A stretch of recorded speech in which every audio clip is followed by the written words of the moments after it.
Hello, my name's Eduard Martinez. I've been riding motorcycles on the road since I was 17 and 9 months. What got me interested in motorcycles? I remember when I was about 5 years old, maybe 6, I'm not sure. A kid down the street, his dad had what we would now call a postie bike, who used to ride this, putt this thing to work and back.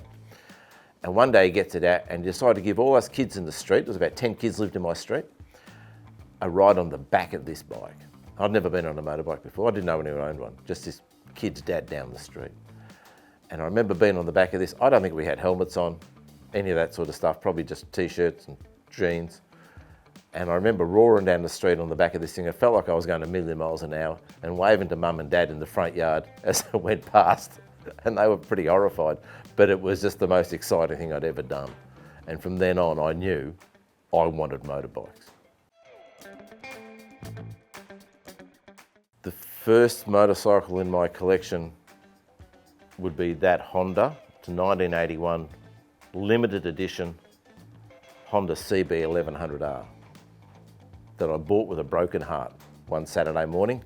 I had a girlfriend at the time who had ended our relationship, and I had money saved up for potentially a block of land down at Clifton Springs that she was wanting to get into all that house and land thing.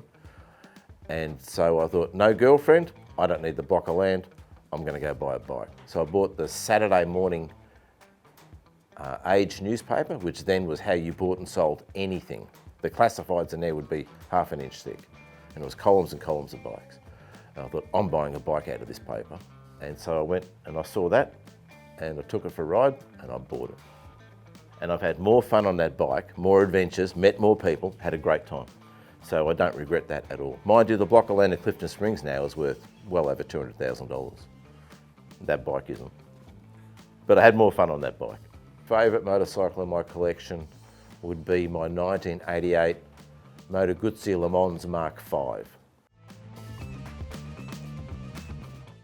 I bought it as a barely running project or wreck off eBay.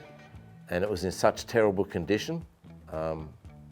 Upon getting it home, I thought I better dismantle this before my wife sees what a piece of rubbish I've bought. So I quickly dismantled it, and the further I dismantled it, the worse the story got in terms of what I was finding and the condition it was in. So it was in terrible condition, and it took me 2 years to restore, and I restored it absolutely completely from front to back, inside and out, and now I love it. And I've done 100,000 kilometres on it now. And I love it.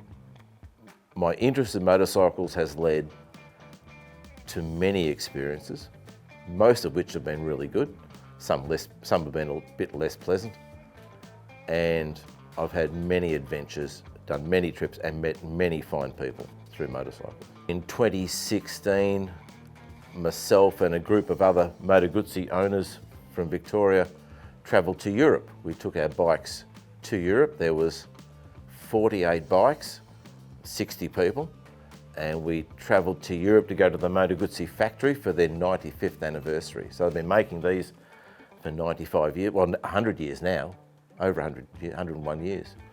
And we all went to the factory for the 95th anniversary, and we went, shipped our bikes to Amsterdam, and then rode down through Europe to the factory, which is on the northern shores of Lake Como, and spent 6 weeks riding around Europe. I had the best time.